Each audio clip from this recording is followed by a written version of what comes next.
सहनाववतु सहनौ भुनक्तु सह वीर्यं करवावहै तेजस्विनावधीतमस्तु मा विद्विषावहै। ओम शांति शांति शांति। वैशेषिक दर्शन की 28वीं कक्षा। वैशेषिक दर्शन के द्वितीय अध्याय के प्रथम आने के 18वें सूत्र तक हमने पिछली कक्षा में देखा था, जिसमें वायु के बारे में वर्णन था और उसके नामकरण के बारे में वर्णन था। तो पिछले पाठ में से किन्हीं को कुछ पूछना है तो पूछ सकते हैं। पूछिए। आचार्य जी, वायु में जो तीव्रता और मंदता की प्रतीति होती है, तो ये कहाँ से तीव्रता और मंदता कौन पैदा करता है? वायु की जो भी गति होती है वो किसी न किसी बल के कारण से होती है। कोई ना कोई बल रहता है, दबा फेंकने वाला या खींचने वाला, किसी न किसी बल से होती है। हम अपने हाथ से पंखा करते हैं तो हम चला सकते हैं, बिजली का पंखा चलाते हैं तो चला सकते हैं। ये तो हमारा मनुष्यकृत है। और पर्यावरण में जो हवा चलती है तो वायु का एक धर्म है कि वो अधिक दबाव से कम दबाव की तरफ चलती है। कोई भी चीज वैसे तो अधिक दबाव से कम दबाव की तरफ चलती है। दूसरा वायु का धर्म है कि तापमान को पाकर के वो फैलती है, हल्की होती है। वायु तापमान को पाकर के फैलती है तो हल्की हो जाती है, विरल हो जाती है तो हल्की हो जाती है। और हल्की चीज ऊपर चली जाती है, भारी चीज नीचे होती है। तो सूर्य के तापमान से जब वायु गर्म होती है तो गर्म होकर के वो फैलती है, फैल करके हल्की होती है। तो जहां गर्मी अधिक होती है वहां की हवा ऊपर की तरफ उठती है। जब वो ऊपर की तरफ उठती है तो नीचे खाली जगह होती है, तो उस जगह को घेरने के लिए दूसरी तरफ की जहां की ठंडी हवा है वो बह करके उस तरफ आने लगती है और वो एक चक्र चलता है। तो गर्म हवा ऊपर उठ जाती है, यानी सूर्य के ताप से होता है ये मुख्य। सूर्य के ताप से गर्म हवा ऊपर उठती है, उस स्थान को घेरने के लिए दूर की ठंडी हवाएं इधर चल करके आती हैं, तो वो हवा चलने लगती है। और उसके चलने से फिर बाकी वस्तुएं भी हिलती हैं, बाकी प्रभाव भी होते हैं उसमें, वो झोंके आदि आते रहते हैं, ऐसे चलती है। और एक प्रश्न है, वायु का समवायी कारण नहीं है, ये स्पष्ट नहीं हो पा रहा है। वायु का समवायी कारण नहीं है, हाँ। वायु का समवायी कारण नहीं है। इसको दो दृष्टियों से देखा जाता है। अगर वैशेषिक की दृष्टि से देखेंगे तो यह कथन है कि वायु का समवायी कारण नहीं होता है। समवायी कारण उनका होता है, समवायी कारण उपादान कारण, जो चीजें बनती हैं, जो निर्मित होती हैं, उत्पन्न होती हैं, उनका समवायी कारण होता है। जैसे घड़ा, कपड़ा, मिट्टी और तंतु, ये इनके समवायी कारण है क्योंकि ये बनते हैं। जो चीज नित्य मानी जाती है तो उसका कोई समवायी कारण नहीं होगा। यदि समवायी कारण माना जाए तो उस वस्तु को नित्य नहीं मान सकते, उसको अनित्य ही मानना होगा। चूंकि ये वायु को नित्य मानते हैं इसलिए उसका समवायी कारण भी नहीं मानते। समवायी कारण ही नहीं, कोई भी कारण नहीं हो सकता। जिसका कोई भी कारण है वो वस्तु अनित्य ही होगी। जैसे परमात्मा नित्य है तो उसका कोई समवायी कारण नहीं है, आत्मा नित्य है उसका कोई समवायी कारण नहीं है। मूल प्रकृति को लेंगे, उसका कोई कारण नहीं है, समवायी कारण नहीं है, इसलिए वो नित्य है। समवायी कारण का मतलब है कि ऐसे द्रव्य या ऐसे घटक या कण, परमाणु, जिनके मिलने से कोई वस्तु बनती है। तो आत्मा, परमात्मा, मूल प्रकृति, ये किसी के मिलने से बने हो, संयोग से बने हो, ऐसा नहीं है। इसलिए इनका भी कोई उपादान कारण, समवायी कारण नहीं होता है। सांख्य दर्शन की दृष्टि से वायु का भी समवायी कारण होता है, क्योंकि उनकी दृष्टि से वायु बनती भी है। क्योंकि प्रकृति से महतत्व, महतत्व से अहंकार, अहंकार से 5 तन्मात्राएं, फिर उसमें तन्मात्राओं से महाभूत बनते हैं तो वायु भी बनती है। उस दृष्टि से वायु सावयव है, यानी उसका भी उपादान कारण होता है, वो अनित्य है। उस दृष्टि से यहां पर देखना नहीं है। वैशेषिक दर्शनकार इसको अपने स्तर पे जो बोल रहे हैं, यहां ये नित्य मान करके चल रहे हैं। तो जब नित्य माना है तो उसका कोई समवाय कारण मान ही नहीं सकते हैं। समवाय कारण मानते ही तो वो अनित्य हो जाएगी। तो इसलिए वायु का इस दृष्टि से कोई समवाय कारण नहीं है।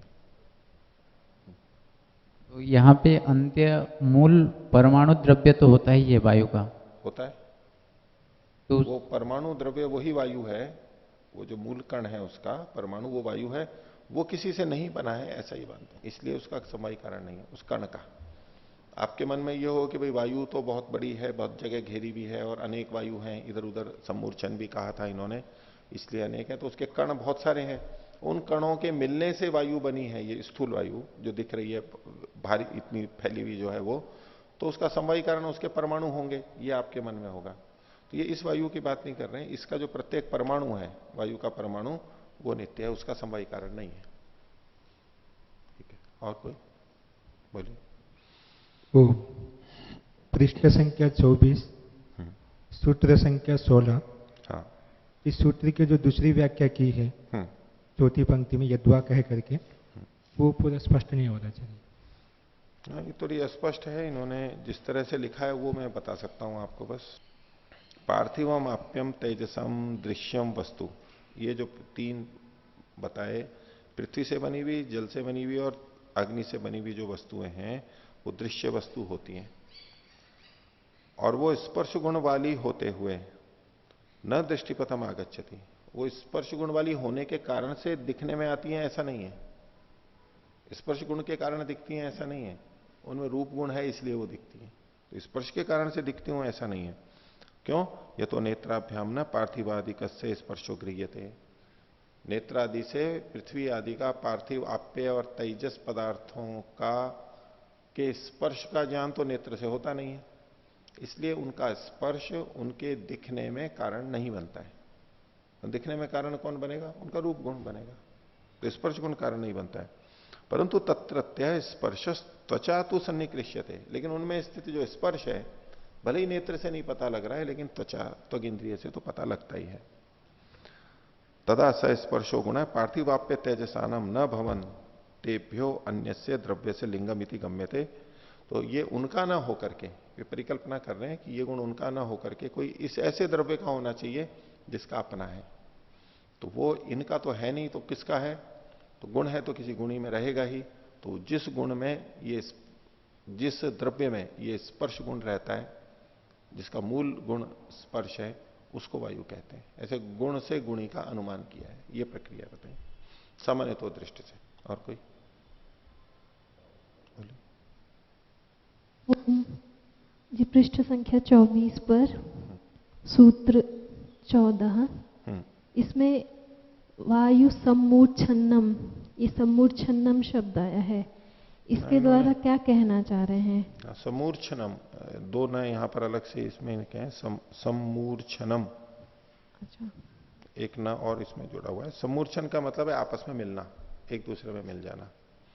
तो इधर की वायु चली, इधर की वायु चली, तो वो मिलती हैं, एक दूसरे में मिलती हैं, आती हैं जाती हैं, यानी दो विपरीत तरफ आते हुए दिखती हैं, इससे पता लगता है कि ये अनेक है। सम्मूर्छन इस दृष्टि से कह रहे हैं कि अन्य वस्तुओं को तो हम मिलाते हैं तो वो अटक जाती हैं, ये यूं आई तो ये रुक गई, ऐसा ऐसा तो संयोग वायु में होता नहीं है। वायु जो बहती है इधर से और उधर से, बड़ी बड़ी वायु जो है उसकी बात है। या दो पंखे चल रहे हो तो इधर की हवा इधर आ रही है, इस पंखे की हवा इधर आ रही है, और फिर वो दोनों, तो दो वस्तुएं आती हैं वो तो यहां पर रुक जाती हैं। लेकिन वायु का, अगर ये वायु का कोई इतनी वायु हो और इधर से यूं आए तो वो रुकेंगी नहीं, वो एक दूसरे में प्रवेश कर जाएंगे, इधर उधर चली जाएंगी। जैसे कि आप पानी को ले लीजिए, पानी अगर टकराएगा तो ऐसा तो नहीं है कि टकरा करके इधर का पानी इधर ही और इधर का इधर ही, वो एक दूसरे में चले जाएंगे। मिट्टी को लेंगे, मिट्टी के कण टकराएंगे तो ऐसा नहीं कि बिल्कुल दो पत्थरों की तरह से टकरा करके यूं के यूं गिर जाएंगे, मिट्टी के धूल के कण होंगे तो वो इधर उधर चले जाएंगे, एक दूसरे में मिल जाएंगे।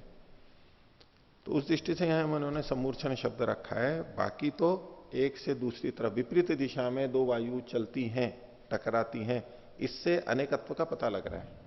एक होता तो सारी की सारी एक ही तरफ जाती है, तो इधर जाती है, इधर जाती है, इसलिए अनेक है, यानी इसके अवयव हैं, वायु के अवयव हैं। कुल मिला के तो वायु एक ही मानेंगे, लेकिन उसके जो अवयव हैं, परमाणु हैं, और उनके गुच्छ के गुच्छ या समूह के समूह, कोई वायु इधर जा रही है, कोई उधर जा रही है, इस सबसे पता लगता है कि ये एक नहीं है, अनेक है। अवयव एक नहीं है, इनका पूरा का पूरा एक ही हो ऐसा नहीं है, अनेक है उसके अंदर। जैसे पृथ्वी आदि के अनेक परमाणु हैं, अनेक ऐसे ही वायु के भी ही हैं, ऐसे ही वायु के, यही कहना चाहते हैं। ये शब्द समूर्छन है या समूर्छन्न है? समूर्छन्नम जो है ना, समूर्छनम, केवल इतना रख लीजिए, एक ना कट जाएगा पहले वाला। मूर्छनम में जो च है वो तो ठीक है, वो च सहित भी होता है, च रहित भी होता है, समूर्छनम। और किन्हीं को पूछना है? नहीं। तो आगे देखिए, वैशेषिक दर्शन के दूसरे अध्याय का प्रथम आन्निक और उसका 19वां सूत्र, पृष्ठ संख्या 25। पिछले सूत्रों में, दो सूत्रों में इन्होंने वायु के नामकरण के लिए कहा था कि ये जो संज्ञा कर्म है ये आगमिक है, आगम के द्वारा है, हमारे से विशिष्टों का ये चिन्ह है। हमारे से कुछ विशिष्ट लोग हैं जिन्होंने, यानी परमात्मा, जिसने कि इन सबके नाम रखे। परमात्मा के द्वारा जो इनके नाम रखे गए सृष्टि के प्रारंभ में वेद के माध्यम से हमें मिले, तो वो जो नामकरण किया जाता है वो किस आधार पर किया जाता है? परमात्मा के द्वारा। हम जो नामकरण करते हैं किसी वस्तु का, व्यक्ति का, वो कई तरह से कर सकते हैं। अब बच्चों के नाम रखे जाते हैं, अच्छे अच्छे नाम होते हैं, हमें ये तो नहीं पता होता ना कि वो बच्चा उन्हीं गुणों वाला होगा या नहीं होगा, हम तो नाम रख देते हैं वैसे ही। पुष्प का नाम रख दिया, उसका अर्थ है पहाड़ का रख दिया, किसी और नाम को रख दिया।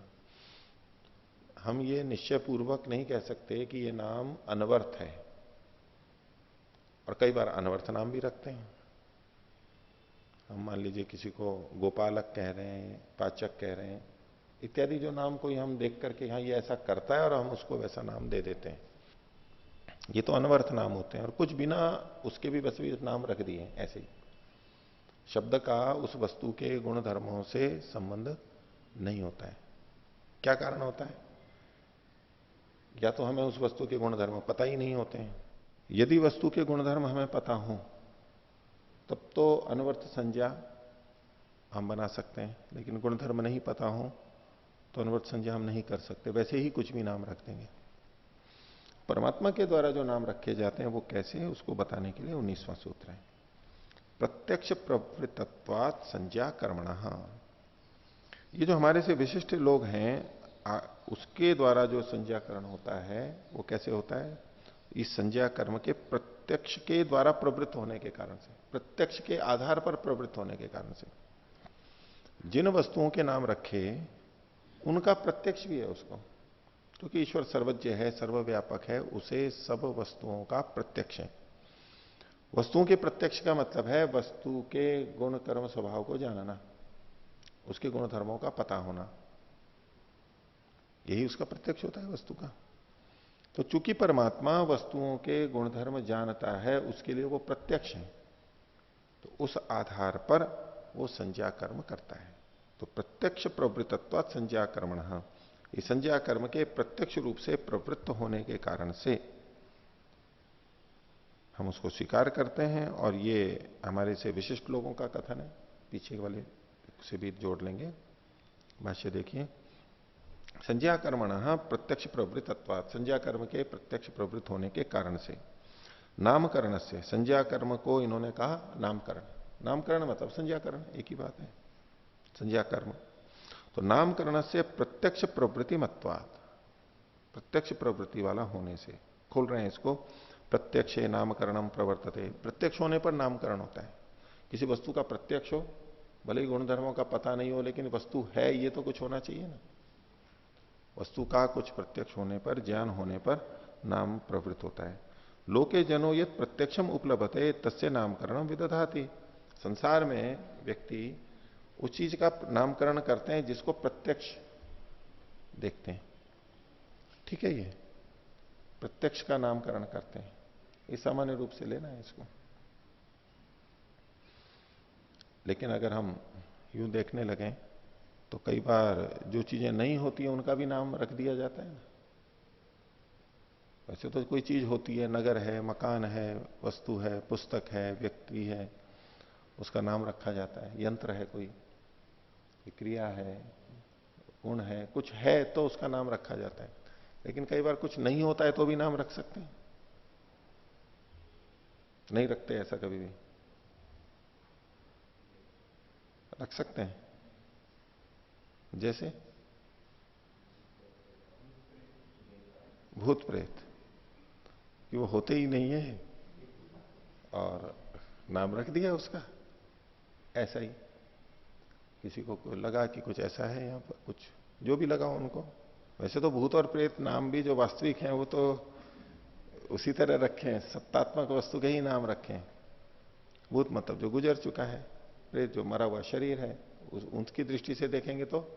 लेकिन वही नाम जिनका अस्तित्व नहीं है उनके लिए भी यूं कहने लग जाए, ऐसा हो सकता है, कल्पना में भी हो सकता है। लेकिन बुद्धिपूर्वक सामान्य रूप से जो रचना होती है, नामकरण होता है जनता के द्वारा, वो प्रत्यक्ष के लिए होता है।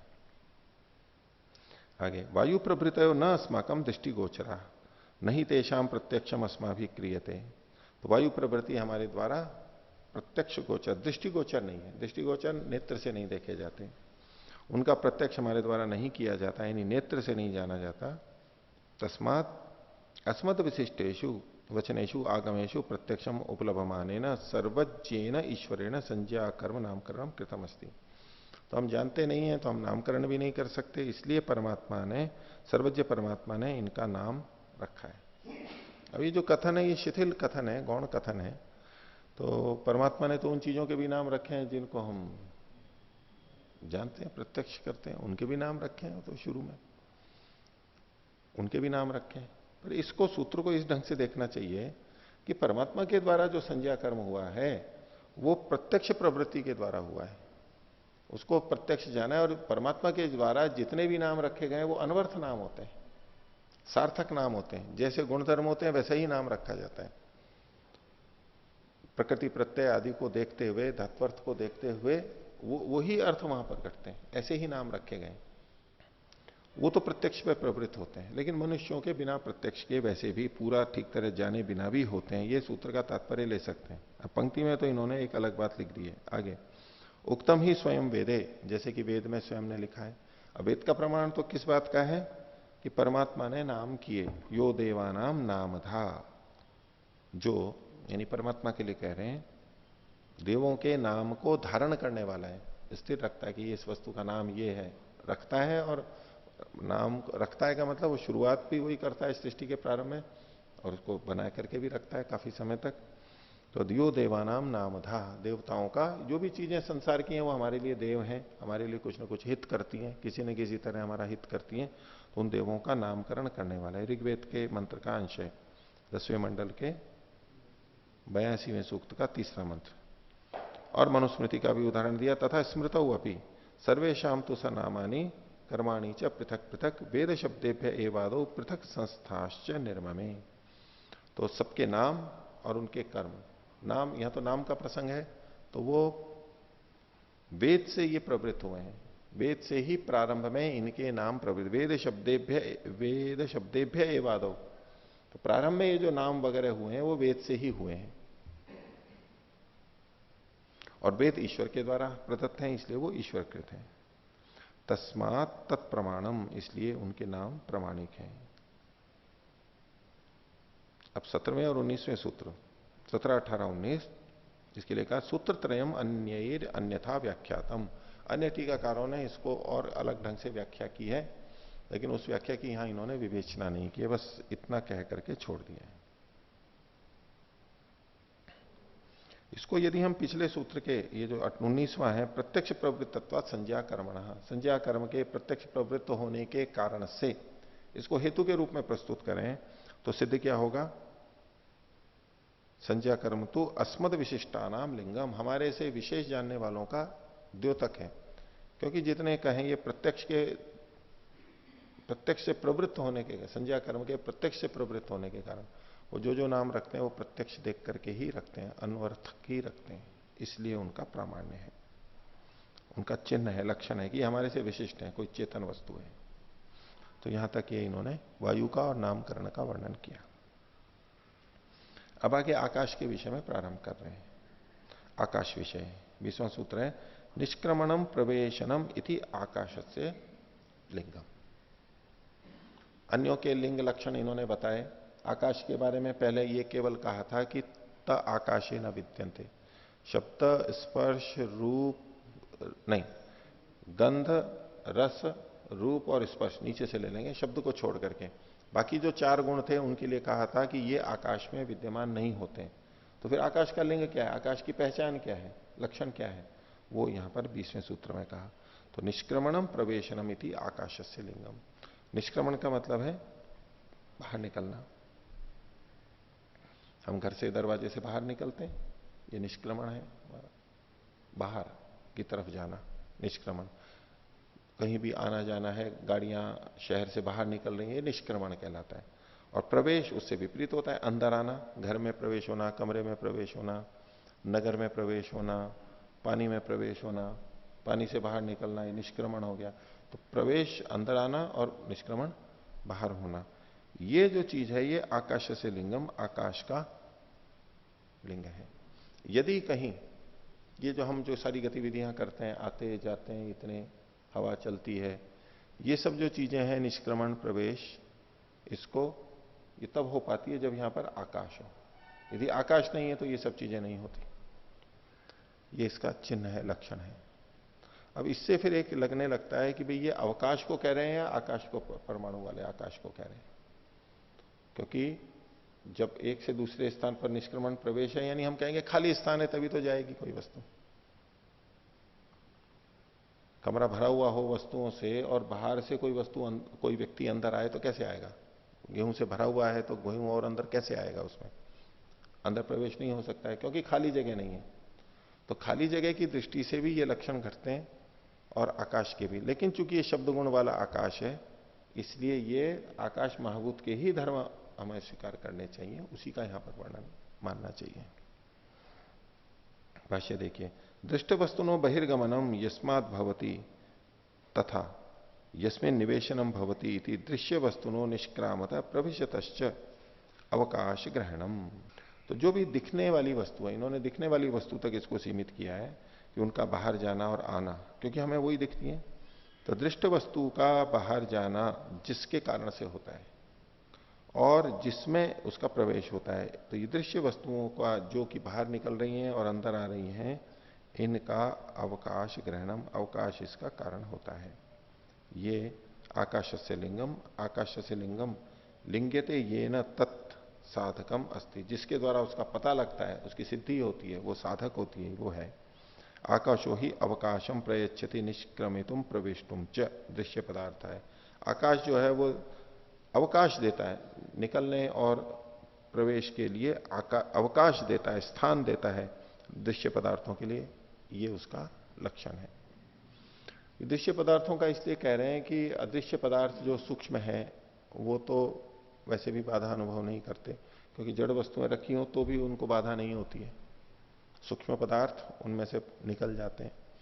तो मोटे तौर पे कथन ठीक है, लेकिन फिर भी उसमें ये चीजें निकलती हैं तो भी वहां पर अवकाश तो हमें मानना होता है, तभी तो वो दूसरी चीज निकल करके आती है। वैसे नहीं दिखता अवकाश, आकाश अवकाश वैसे नहीं दिखता, लेकिन फिर भी होता है, इसलिए वहां से निकल करके आ पाती है। तो निष्क्रमण और प्रवेश ये आकाश का लिंग है।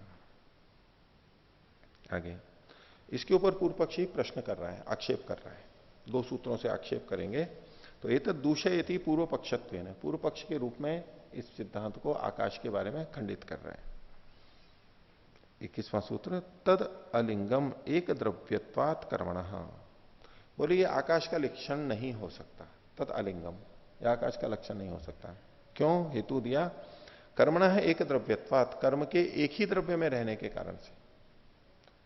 कर्म एक द्रव्य में रहता है, पीछे बात आई थी ना, कर्म का एक द्रव्य में रहता है। तो यदि पूर्व पक्षी ये कहना चाहता है कि यदि निष्क्रमण और प्रवेश ये आकाश का लिंग हो, इसका मतलब है निष्क्रमण और प्रवेश रूपी कर्म, निष्क्रमण और प्रवेश कर्म कहलाएंगे, ये किस में हो रहे हैं? आकाश में हो रहे हैं। तो ये दो द्रव्यों में मानना पड़ेगा। एक तो वो वस्तु जो प्रवेश कर रही है और निकल रही है, ठीक है, गाड़ी गैरेज में आई और निकल गई, पानी नाली में आया और निकल गया, ये निष्क्रमण और प्रवेश जो हो रहा है। एक तो वो जो वस्तु आ रही है, जा रही है, गति कर रही है, उसमें तो कर्म मानना ही पड़ेगा, उसमें तो कर्म मानना ही पड़ेगा, क्रिया। और साथ में आकाश में भी मान रहे हैं, तो वही क्रिया जो निष्क्रमण और प्रवेश है उस वस्तु में भी है और आकाश में भी है, ये मानना पड़ेगा। तो कर्म या क्रिया एक द्रव्य में नहीं, दो में हो जाएगी, वही एक ही क्रिया दो द्रव्यों में हो जाएगी, ये मानना पड़ेगा, ये दोष आएगा। इसलिए आकाश का लक्षण निष्क्रमण और प्रवेश नहीं मान सकते, पूर्व पक्षी ने इस ढंग से प्रस्तुत किया। भाष्य देखिए, दृश्य से वस्तुनो यह निष्क्रमणम प्रवेशनम न लिंगम आकाश से, दृष्ट वस्तु का जो निष्क्रमण और प्रवेश आपने बताया वो आकाश का लिंग नहीं हो सकता। क्यों? निष्क्रमणम प्रवेशनम खलु कर्म, निष्क्रमण और प्रवेश ये कर्म है, कर्म के प्रकार है। तत्तु एक द्रव्यवर्ती, और ये कर्म एक द्रव्य में ही रहने वाला होता है। निष्क्रमति प्रविशति च वस्तुनि वर्तमान सत, जो निकलने और प्रवेश करने वाली वस्तु है उसमें रहता हुआ ये कर्म। तस्मात निष्क्रामतः प्रविशतश्च वस्तुनो भिन्न से आकाश से लिंगम न भवितुमर्हति, तो उस निकलने वाले और प्रवेश करने वाली वस्तु से भिन्न किसी अन्य वस्तु का चिन्ह नहीं हो सकता। निष्क्रमण और प्रवेश, पूर्व पक्षी का यह कहना है, निष्क्रमण और प्रवेश उस वस्तु का तो लक्षण हो सकता है जो प्रविष्ट हो रही है, निकल रही है, उसका लक्षण हो सकता है, लेकिन वो आकाश का नहीं हो सकता, क्योंकि कर्म एक समय में एक ही में रहेगा। तो प्रविशतश्च वस्तुनो भिन्न से आकाश से लिंगम न भवितुमर्हति, निष्क्रामत प्रविशत वस्तु ही तस्य संवाही कारणम न आकाश। कर्म का, क्रिया का संवाही कारण कौन होता है? वो द्रव्य जिसमें वो क्रिया हो रही है। हम लिखनी से लिख रहे हैं, तो ये जो क्रिया हो रही है इसका संवाही कारण ये वस्तु ही है, इसका आश्रय यही है, संवाही कारण है। तो ये कह रहे हैं कि जब ये वस्तु इसका संवाही कारण है तो आकाश इसका संवाही कारण नहीं हो सकता है, एक ही हो सकता है। तो जब आकाश संवाही कारण नहीं हो सकता है तो आकाश का लिंग निष्क्रमण और प्रवेश नहीं हो सकता। एक आक्षेप किया पूर्व पक्षी ने। अगले सूत्र से भी पूर्व पक्षी आक्षेप कर रहा है, तथा कारणांतरानु अवक्लिप्ति भय धर्मयाच, कारणांतर की अनुक्लिप्ति, कारणांतर अनुक्लिप्ति, कारण दूसरे कारण की क्लिप्ति नहीं हो सकती। अनुक्लिप्ति, कारणांतर अनुक्लिप्ति वैधर्म, कारणांतर की को सिद्ध करना, यानी अनुक्लिप्ति को इन्होंने खोला, अनुकल्प्यते अनुमन्यते यया, जिसके द्वारा कारणांतर का पता लगता है वो।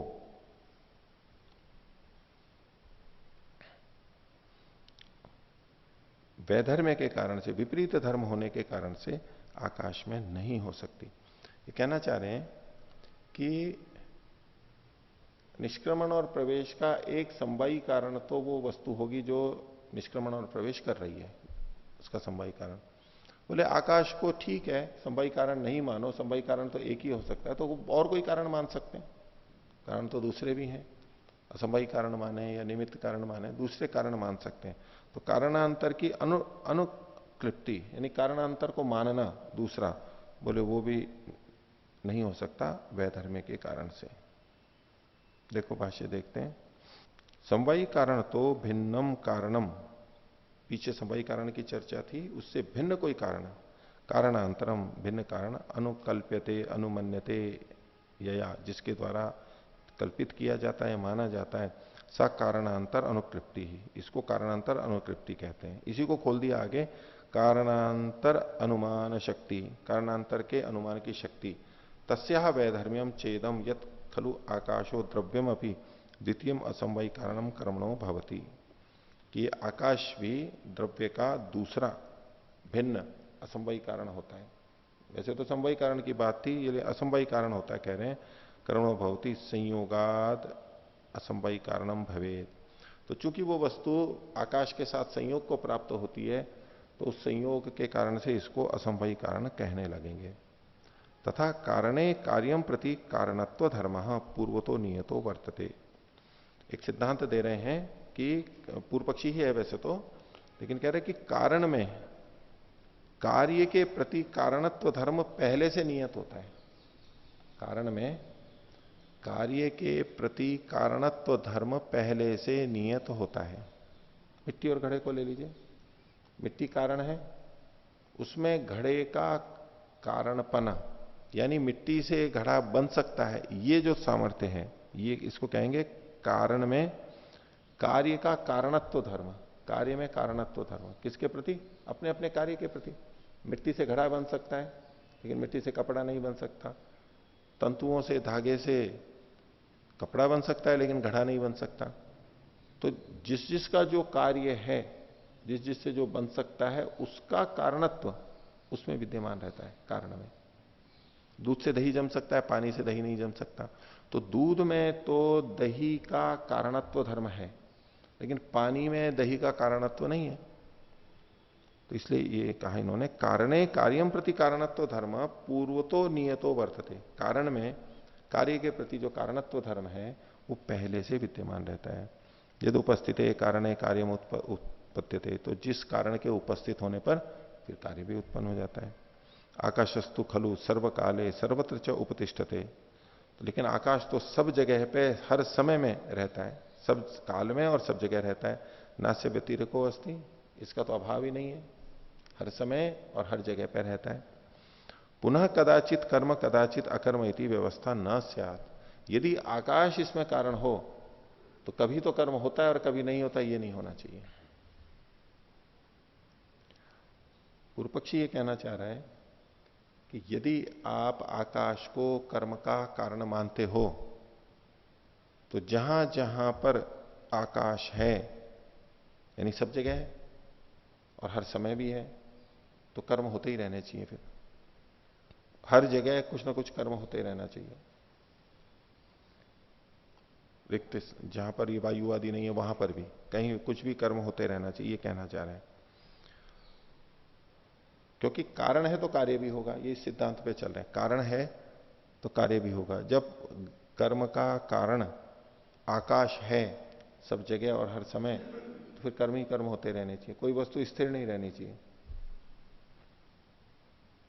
क्योंकि आकाश तो वहां पर भी है, तो जहां जहां आकाश है वो उसको चलाती रहेगी फिर। तो जैसे ये भवन आदि स्थिर हो जाते हैं, वस्तुएं स्थिर रखी हुई होती हैं, जिसको हम स्थिर कहते हैं जिस दृष्टि से, उस दृष्टि से अब आकाश तो यहां पर भी है, तो फिर इसमें गति होनी चाहिए, कारण के होने पर कार्य भी होना चाहिए। इस तरह से पूर्व पक्षी रख रहा है। आकाशस्तु सर्वकाले सर्वत्र च उपतिष्ठते नास्य व्यतिरेको अस्ति, उसका कहीं अभाव नहीं है। पुनः कदाचित कर्म कदाचित अकर्म इति व्यवस्था न स्यात्, तो कभी तो कोई वस्तु चलती है और कभी नहीं चलती है, ये तो नियम नहीं बन सकता। पुनः कदाचित कर्म कदाचित अकर्म इति व्यवस्था न स्यात् तस्मात् अनुक्लिप्ते है, अनुक्लिप्ति के, अनुक्लिप्ति को आगे खोल रहे हैं, अनुमान शक्ति है, अनुमान शक्ति के वैधर्म्यात्, वैधर्म से यानी विरोध के कारण से, आकाशो निष्क्रमण से प्रवेशन से च कर्मणो न कारणम, आकाश निष्क्रमण और प्रवेश का कारण नहीं होता है। अन्य कारण की अनुक्लिप्ति के विरोध के से, क्योंकि अन्य कारण हो नहीं सकता। असंभवी कारण मानते हैं तो वो हो नहीं सकता, क्योंकि एक ही द्रव्य होता है, एक द्रव्य आश्रित होता है कर्म। अन्य कारण भी मानेंगे तो आकाश के होते हुए भी कर्म चूंकि नहीं होते हैं, इसलिए उसको कारण नहीं मान सकते। इसलिए तो कारणांतर की अनुक्लिप्ति, अनुकल्पना करने के विरोध के कारण से, उससे विरुद्ध पड़ने के कारण से कर्मणो न कारणम, आकाश कर्म का कारण नहीं है। पुनश्च आकाश सर्वगत तत्र निष्कर्मण से प्रवेश से च कर्मणो नैरंतरेण भवितम यदि कारणम स्यात् आकाश। अगर आकाश कारण है तो निष्कर्मण और प्रवेश सदा चलते रहना चाहिए, वस्तु कभी भी रुकनी नहीं चाहिए, चलती रहनी चाहिए।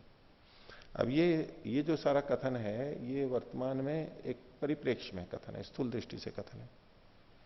और एक दूसरी दृष्टि से हम करेंगे तो हर चीज गतिशील है।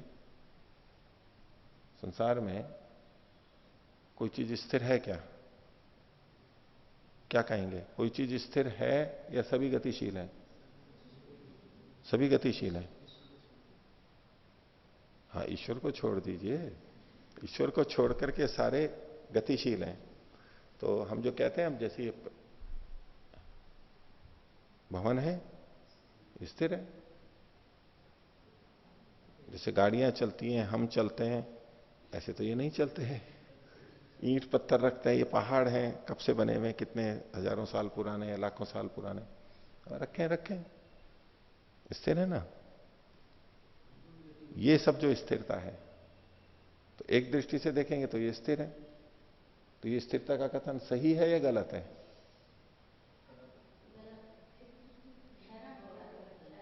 सही है या गलत है? तो गतिशील है, आप कह रहे हो कि भाई पृथ्वी ही घूमती है, ऐसा हमने सुना है। सुना ही तो है, प्रत्यक्ष तो नहीं किया है ना। और पृथ्वी के साथ साथ हम भी अभी बैठे हैं, तो हमें ये लगता है ना हम स्थिर बैठे, चल फिर नहीं रहे। तब किसी को भी गलत नहीं कह सकते हम। एक दृष्टि से ये स्थिर भी हैं, क्योंकि यहां पृथ्वी पे जो गाड़ियां चल रही हैं, हम चलते फिरते रहते हैं, उस अपेक्षा से ये स्थिर ही हैं। यहां है तो यहीं पर ही रहेंगे, ये इधर उधर नहीं जाएंगे। लेकिन पूरे ब्रह्मांड की दृष्टि से देखेंगे तो पृथ्वी भी घूम रही है, और सूर्य भी घूम रहा है, पूरा सौरमंडल घूम रहा है, और पूरी आकाशगंगा घूम रही है। उस दृष्टि से देखेंगे तो ये घूम ही रहे हैं, इसमें गतियां हो रही हैं, तरह तरह की गतियां। इसलिए कहा यत किंच जगत्याम जगत। जगत का मतलब वही तो होता है जो गतिशील है। इस जगती में जितना भी गतिशील है, यत्किंच जगत्याम जगत, इस जगती में जितना भी गतिशील है, इस गतिशील संसार में जितना भी गतिशील है, यानी सारा का सारा ईशावास्यमिदम सर्वम, वो सब ईश्वर से व्याप्त है। जगत का, इसको जगत कहा ही इसलिए कि ये हमेशा गतिशील ही रहता है। तो कोई उस दृष्टि से सूक्ष्मता से देखेगा तो गतिशील है, और एक स्थूल दृष्टि से, व्यवहार की दृष्टि से देखेगा तो ये स्थिर है। ये कि ये बात वस्तुओं के नित्य अनित्य के बारे में भी समझनी चाहिए। सांख्य की दृष्टि से देखेंगे तो वायु अनित्य है, उत्पन्न होता है, उसका समवायी कारण है, उपादान कारण है, अलग दृष्टि से देखेंगे तो। और व्यवहार की दृष्टि से देखेंगे तो वायु वैसी की वैसी रहती है, वैसी की वैसी रहती है। उसमें कोई ऐसा बनना बिगड़ना थोड़ा ना होता है, जैसे कि घड़ा बना बिगड़ा थोड़े दिन में, भवन, पेड़, रोटी, सब्जी, ये सब बनते बिगड़ते रहते हैं। ऐसे वायु बनती बिगड़ती रहती है क्या? चलती रहती है, चलती रहती है वो सब चीजें। तो अब ये एक अलग दृष्टि से कथन हो गया, उसमें इनको नित्य कहा इन्होंने, अलग अलग स्तर पे बात करते हैं। तो इन्होंने कहा कि यदि आकाश कारण हो गति में, तो सदा निष्क्रमण प्रवेश होता रहना चाहिए, यानी कोई इस वस्तु स्थिर ही नहीं होनी चाहिए। क्योंकि आकाश कारण है, तो अब यहां भी तो ये वस्तु रखी हुई है, तो आकाश तो यहां भी है, तो आकाश के द्वारा इसको चलाया जाना चाहिए। फिर आकाश यदि कारण है तो फिर ये चलनी चाहिए वस्तु, यहां रखी भी है तो क्यों रखी हुई है, तो चलनी चाहिए। तो इसलिए पूर्व पक्षी कह रहा है कि अन्य कारण की सिद्धि में, अनुक्लिप्ति में, कल्पना में विरोध आने, वैधर्म में आने के कारण वो हो नहीं सकता। इसलिए आपका कथन ठीक नहीं है कि निष्क्रमण और प्रवेश आकाश के लिंग है। अब इन दो सूत्रों का समाधान सिद्धांति करता है। सूत्र द्वयेन उक्त से पूर्व पक्ष से समाधान। पिछले दो सूत्रों से जो पूर्व पक्ष को प्रस्तुत किया गया था, उसका यहां पर समाधान किया जाता है। तो 23वां सूत्र है संयोगाद अभाव कर्मण। पूर्व पक्षी ने पूछा था कि आकाश के रहते हुए भी फिर गतिविधियां क्यों नहीं होती हैं, अगर वो कारण है तो उसका उत्तर है संयोग से कर्म का अभाव हो जाता है। यद्यपि आकाश है, लेकिन अन्य वस्तुओं का संयोग होने से उस वस्तु में कर्म का अभाव हो जाता है। अब इस सूत्र की इन्होंने 3 तरह से व्याख्या की है, वो एक एक करके देखेंगे। ये जो सूत्र है, इसको, उसकी बड़ी वैज्ञानिक व्याख्या भी की जाती है, विज्ञान इसमें है भी। इसमें आप कह ही सकते हैं किसी भी कर्म का अभाव कब होता है, क्रिया का, किसी भी क्रिया का अभाव कब होता है, मतलब कैसे होता है। हमने किसी गेंद को धक्का देके छोड़ा, और रुक जाती है, तो क्यों रुक जाती है, क्यों रुक जाती है वो? कि वो पृथ्वी के यूं करते हुए चलती जाती है, तो उस घर्षण में संयोग होता है ना, वो उसको रोकता है, दूसरी चीज रोकती है, तो घर्षण होता है, रोकता है, रोकते उसे वो रुक जाती है। अथवा गेंद फेंकी और दीवार पे जाके लगी और वहां रुक गई, वो पत्थर दीवार पे जाके रुका, तो संयोग हुआ ना। तो संयोगाद अभाव कर्म, संयोग से कर्म का अभाव हो जाता है, संयोग से कर्म का अभाव हो जाता है। अब इसमें न्यूटन का नियम भी देखा जाता है कि कोई वस्तु जब तक उसको बाहर से वेग या बल ना लगे तब तक स्थिर ही रहती है, ठीक है। और जो गतिशील है वो गतिशील ही रहेगी, वो रुकेगी नहीं। तो यहां प्रसंग है गतिशील का, कर्म की बात है, तो जो गतिशील है, गति कर रही है, वो कब तक नहीं रुकेगी? जब तक कि उसको रोका ना जाए, किसी विपरीत बल ना हो। तो जब अन्य वस्तुओं का, चाहे वायु हो, चाहे दीवार हो, या कोई दूसरा टुकड़ा हो, उससे जब वो टकराती है, उसका बल उसके विपरीत होता है, तो संयोग तो होता ही है वहां पर। संयोग होने पर ही कर्म का नाश होगा, यानी क्षीण होगा, कर्म क्षीण होगा या एकदम नष्ट हो जाएगा, जो भी होगा।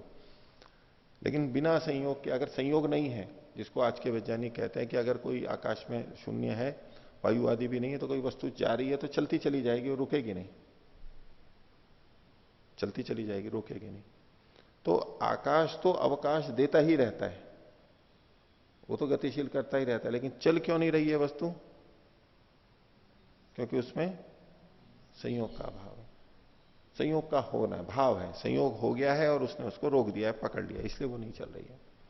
तो संयोगाद अभाव कर्मणः, संयोग से कर्म का अभाव होता है। जो विज्ञान के पक्षधर हैं, कुछ समय, कुछ दशकों पहले की बता रहा हूं, कि जिनको बहुत इच्छा रहती है कि भाई दर्शनों में और इसमें विज्ञान हो, तो एक बता रहे थे, एक व्यक्ति दर्शन पढ़ाते हैं, बोले मैंने मंच के ऊपर ये बात रखी कि देखो ये न्यूटन का जो प्रथम नियम है उसका संकेत यहां पर है, हमारे ऋषि लोग पहले से जानते थे, न्यूटन ने नहीं खोजा, हमारे पहले से। संयोगाद अभाव कर्मणः। तो वहां पर मंच पे दूसरे विद्वान बैठे थे, उन्होंने बहुत प्रशंसा की कि ये देखो आपने विज्ञान को उद्घाटित किया, वैशेषिक दर्शन में विज्ञान है। तो बात तो ठीक ही है, उसमें कोई बात नहीं, लेकिन आज ये विशेष बात नहीं लगती, उस समय तो बहुत लगती थी, जब ये लगता था कि भाई खोजो करो। अब ये तो जो बातें चल जाती हैं वो फिर विशेष नहीं लगती, लेकिन इसको ऐसे इस ढंग से प्रस्तुत किया जाता है। और कभी ऐसा होता भी है, जो आधुनिक लोग होते हैं वो कहते हैं देखो नए नए नियम आ रहे हैं, ये आ रहे हैं, तो कहें कि हमारे ऋषि लोग भी पहले से जानते थे। तो कहते हैं जैसे बताओ क्या चीज जानते थे, उदाहरण कुछ देने पड़ेंगे ना आपको। केवल यूं कह दोगे कि नहीं ऋषि जानते थे सारे, पहले तो वो यही पूछते हैं कि भाई जानते थे तो कर क्यों नहीं लिया फिर सारा। तो जानते थे तो क्या जानते थे, तो कुछ उदाहरण भी तो देने होते हैं ना, उसमें से ये एक सरल उदाहरण है देने के लिए। संयोगाद अभाव कर्मणः, संयोगाद अभाव कर्मणः। भाष्य देखिए, निष्क्रामता प्रविश्यतश्च द्रव्यस्य तद भिन्नेन मूर्तिमता वस्तुना संयोगात संयोग रूप प्रतिबंधात तत्र आकाशे निष्क्रमण से प्रवेशन से कर्मणो व्यापार से नैरंतर्येण अभावो विद्यते। अल्पविराम। तो जो निष्क्रमण कर रहा है और प्रवेश कर रहा है, ऐसा जो मूर्तिमान द्रव्य है उसका, उससे भिन्न मूर्तिमान वस्तु के साथ संयोग होने से, इन्होंने जिसके साथ संयोग हुआ वहां तो मूर्तिमता वस्तुना संयोगात, यहां तो मूर्तिमता लिख दिया है, लेकिन निष्क्रामता प्रविश्यतश्च द्रव्य से, यहां मूर्तिमान नहीं लिखा है इन्होंने। तो मूर्तिमतः द्रव्य से, यही यहां पर भी लेना पड़ेगा, क्योंकि जो मूर्तिमान होते हैं वही आपस में टकरा करके वो रुकेंगे, मूर्तिमान होते हैं। या तो जो समान सूक्ष्मता या स्थूलता वाले होते हैं वो आपस में रुकते हैं, समान होते हैं तो। और अगर एक सूक्ष्म है एक स्थूल है तो उसमें से जा सकता है। तो निष्क्रामतः प्रविशतश्च मूर्तिमता द्रव्य से तद भिन्न मूर्तिमता वस्तुना संयोगात संयोग रूप प्रतिबंधात। चूंकि उसमें संयोग होता है और संयोग रूपी प्रतिबंध वहां पर होता है, तो वो आकाश में निष्क्रमण और प्रवेश कर्म के व्यापार के निरंतर्य के अभाव का कारण बनता है। क्यों निरंतर गमन नहीं होता है? कि वहां पर किसी वस्तु का संयोग हो जाता है, इसलिए कर्म क्षीण होता जाता है, रुक जाता है, संयोग के कारण से रुकता है वो।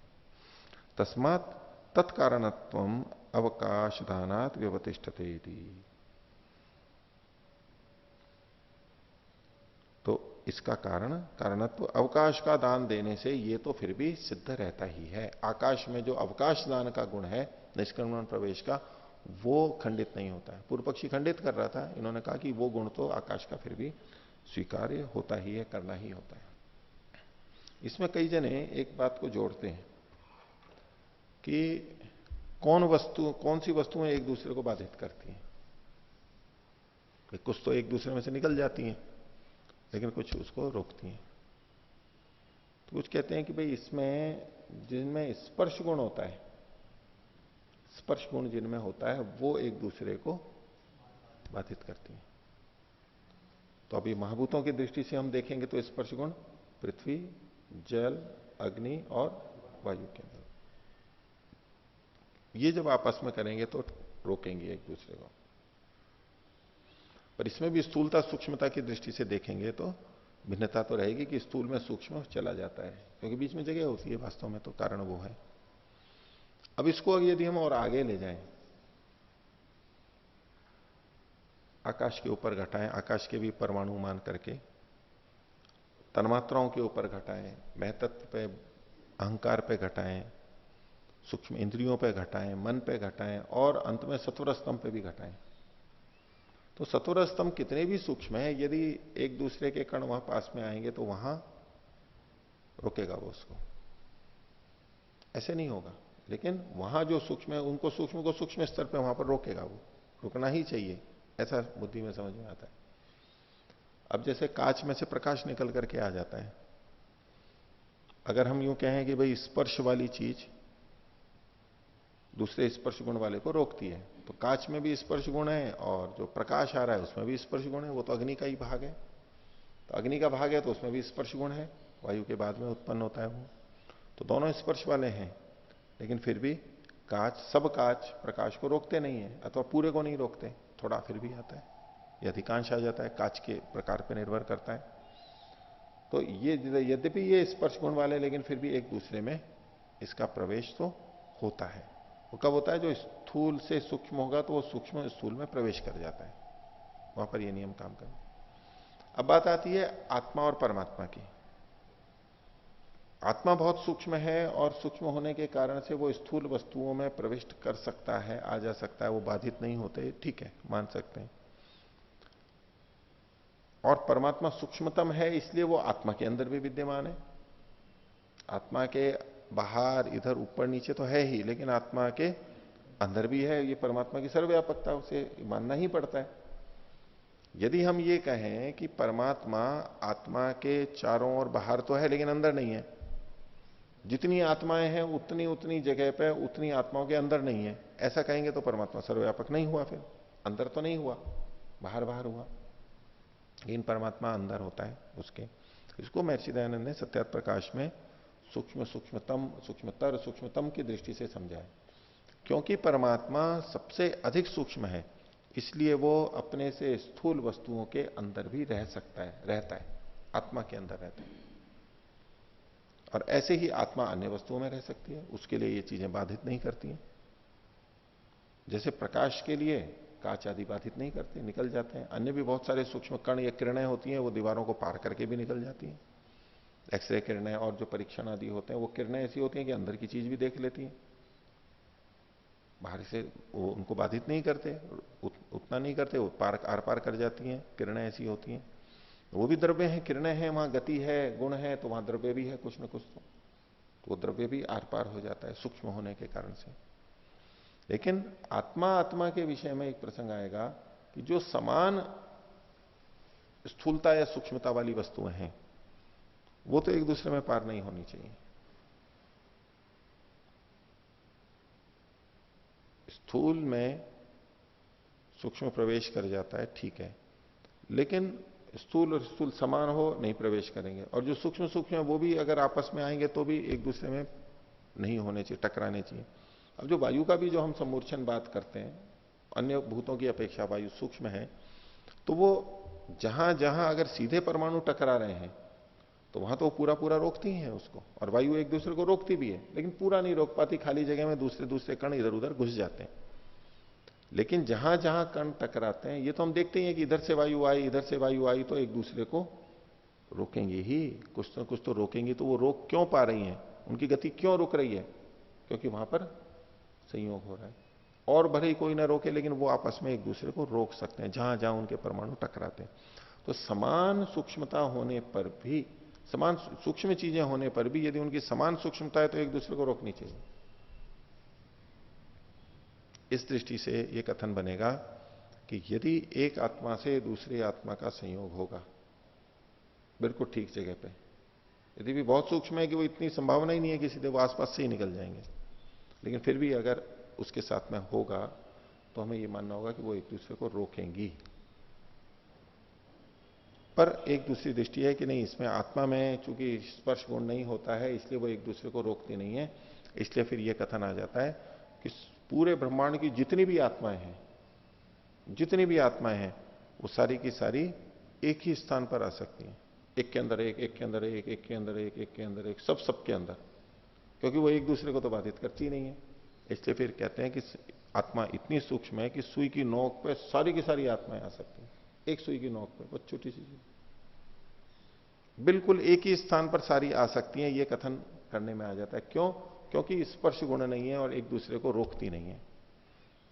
पर यह सिद्धांत के अनुकूल नहीं प्रतीत होता है, क्योंकि महर्षि दयानंद ने सत्यार्थ प्रकाश में लिखा है, आत्मा में परमात्मा इसलिए प्रवेश कर सकता है क्योंकि वो आत्मा से भी सूक्ष्म है। इसी से पता लगता है कि जो आत्माएं हैं वो तो परस्पर समान सूक्ष्म है, तो एक दूसरे से प्रविष्ट, एक दूसरे में प्रविष्ट नहीं होनी चाहिए। तो इसलिए ये नियम नहीं बनता है कि जिसमें स्पर्श गुण है वही आपस में नहीं। अब स्पर्श गुण तो वायु में ही है, आकाश में तो नहीं है, लेकिन उसके भी परमाणु एक दूसरे से होंगे। मन है, दो मन है, और वो दो मन, अगर सूक्ष्म मन की बात कर रहा हूं, वो अगर आके यूं करते हैं तो एक दूसरे को रोकेंगे। जड़ पदार्थ प्रकृति से बने हुए हैं, यद्यपि उनमें ये नहीं कह सकते कि स्पर्श गुण है, क्योंकि वो तन्मात्राओं से बने ही नहीं है, वो तो महतत्व से, अहंकार से बने हैं। इसी तरह सूक्ष्म इंद्रियां हैं, वो भी इतनी सूक्ष्म है, लेकिन वो आपस में जाएं अगर ठीक ठीक जगह पे हो तो वो रुकनी ही चाहिए आपस में। तो उसके लिए फिर कई जने ये समाधान देते हैं कि नहीं, उनमें तो रुक जाएगा, क्योंकि आगे एक सूत्र भी आ रहा है 24वां, कि कारण में जो गुण होते हैं वही कार्य में आते हैं। तो इस संसार की वस्तुओं में जो स्पर्श गुण आया है तो ये गुण सत्वर स्तंभ में भी होगा, और सत्वर स्तंभ में होगा तो सत्वर स्तंभ से बने हुए जो सूक्ष्म इंद्रियां हैं या मन है उनमें भी होगा, और इसलिए वो रोक रहे हैं। उस दृष्टि से कथन करते हैं। लेकिन आत्मा के लिए तो ये कह नहीं सकते कि वो सत्वर स्तंभ से बने, इसलिए वो कहते हैं आत्मा में आत्मा प्रवेश कर जाएगी, एक आत्मा में दूसरी आत्मा प्रवेश कर जाएगी। तो ये तो कुछ विचारने की बातें हैं। तो इसका संयोगाद अभाव कर्मणा, संयोग से कर्म का अभाव होता है। इसकी एक व्याख्या हमने देखी। दूसरी देखिए, यद्वा करके जो लिखा हुआ है 5वीं पंक्ति में, ये दूसरी व्याख्या है। कर्मणः संयोगात, कर्म के संयोग से, अर्थात निष्क्रमणस्य प्रवेशनस्य कर्मणः कारणम, निकलते प्रवेश करते कर्म का जो कारण है। कौन सा कारण? तो कारणम को ही खोल दिया, समवायी कारणम भवतु। समवायी कारण तो कौन होवे? निष्क्रामत प्रविशच्च द्रव्यम, अल्प विराम, निकलता हुआ और जाता हुआ, अंदर आता हुआ जो द्रव्य है वो उसका समवायी कारण होगा कर्म का। परंतु निष्क्रामतः प्रविशतश्च वस्तुनो निष्क्रमणस्य प्रवेशनस्य कर्मणः परिणामः फलम वा संयोगस्तु न आकाशे व्याहन्यते। निकलती और जाती वस्तुओं का जो संयोग होता है अग्रिम देश में, भिन्न देश से वियोग और अग्रिम देश से संयोग, ये जो है ये तो आकाश से हट नहीं सकता, ये तो आकाश में रहेगा। स तु तत्र भवत्येव, वो वहां होता ही है। उक्तम ही प्रशस्त पादे, जैसा कि प्रशस्त पाद भाष्य में कहा है। प्रशस्त पाद नाम की जो पुस्तक है जिसको कि वैशेषिक दर्शन के भाष्य के रूप में प्रस्तुत किया जाता है, वहां की ये कोई पंक्ति है कि शब्द कारण वत्व वचनात् आकाशे संयोग विभागौ इति। चूंकि आकाश शब्द का कारण है इसलिए संयोग और विभाग आकाश में होते हैं, क्योंकि संयोग और विभाग से ही शब्द की उत्पत्ति स्वीकार की गई है, और शब्द चूंकि आकाश का गुण है तो आकाश में संयोग और विभाग भी होना चाहिए। ये दूसरी व्याख्या हुई। तीसरी व्याख्या, अथवा कर्मणः संयोगात अभाव, कर्म का संयोग से भाव होता है। कर्मणः, कर्म को खोल रहे हैं आगे, आकाशे संयोगात, आकाश में संयोग होने से, संयोग शब्द को ही खोल दिया, सम्यक योगात, अच्छी प्रकार से योग होने पर, अल्प विराम। और सम्यक योगात कोई खोल दिया, समवायाद अभावो अस्ति, समवाय से उसका अभाव होता है। आकाशो न कर्मण समवायी कारणम कर्मण एक द्रव्य वर्तित्वात्। ये ठीक है कि आकाश कर्म का समवायी कारण नहीं है क्योंकि वो एक द्रव्यवर्ती है, परंतु तस्य निष्क्रमण प्रवेशन लिंगत्व न क्षति। लेकिन निष्क्रमण प्रवेशन रूपी जो लिंग है वो उसमें फिर भी घटता है, उसमें कोई आपत्ति नहीं है। निष्क्रामते प्रविशते द्रव्याय तस्य अवकाश प्रदान धर्मित्वा तस्मा निष्क्रमणम प्रवेशनमिति लिंगम आकाशस्य निरवत्यम। तो निकलते और जाते, निकलते और आते द्रव्य को अवकाश प्रदान करने का धर्म तो आकाश का ही है, इसलिए निष्क्रमण और प्रवेशन आकाश का लक्षण हो सकता है, वो निर्वध्य है यानी दोष रहित है। विचित्रा खलु सूत्र कृति सूत्रकार से, इस सूत्र के सूत्रकार ने बड़े विचित्र ढंग से इस सूत्र को बनाया है। क्यों? क्योंकि एक ही सूत्र है लेकिन तीन तीन तरह से अर्थ कर दिए गए। अत्र सूत्रे भी सूत्र शैली विरुद्धम भाष्यम व्यधाई शंकर मिश्रादि भी, शंकर मिश्रादि ने इस सूत्र की व्याख्या सूत्र शैली से, भाष्यकार की शैली से विपरीत यानी भिन्न की है, उनका केवल निषेध किया इन्होंने। उन्होंने क्या गलत लिखा वो यहां पर उद्धृत नहीं किया, उसकी विवेचना नहीं की है। तो आज का पाठ इतना ही रखते हैं। प्रणाम करें।